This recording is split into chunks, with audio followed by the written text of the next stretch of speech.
اللهم إني أسألك في بيت من بيوتك لكل من فتح رسالتي هذه اللهم فاغفر ذنبه، اللهم ومن نشرها بين الناس والعباد فحرم وجهه عن النار وأسكنه الفردوس الأعلى من جنتك وحقق له جميع أمنياته.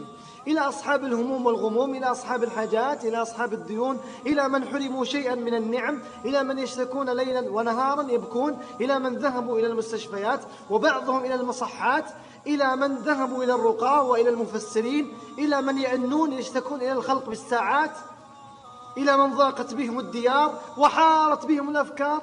أين أنتم من الله الواحد القهار؟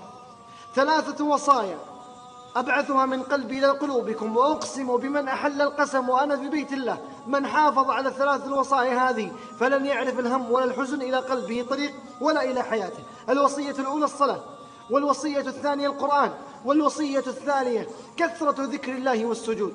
أما الصلاة فمن هجر الصلاة فقد هجرت السعادة حياته، ومن حافظ عليها حفظه الله، والله لا يعرف المصلي هما ولا غما. والوصية الثانية القرآن، إياك ثم إياك ثم إياك أن يمر عليك يوم دون أن تقرأ شيء من القرآن، وبالأخص البقرة. وأقسم بالله من حافظ على البقرة يوميا فلن تعرف التعاسة إلى قلبه طريق، وسيأتيه الخير من كل مكان، حتى في سيارتك وبيتك لا تترك البقرة خاصة بهذا الزمن.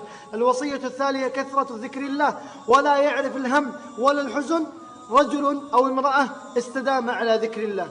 كيف يأتيه الهم أو الحزن أو تأتيه المشاكل وهو يذكر الله عز وجل؟ وكثرة السجود.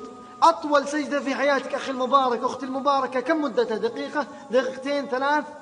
متى سجدنا لله ساعة؟ متى سجدنا لله ساعتين؟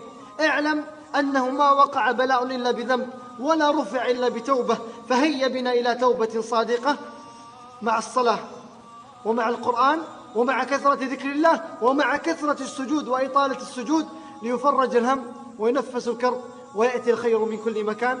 اللهم من نشر رسالتي هذه فأسعده وحقق أمنياته.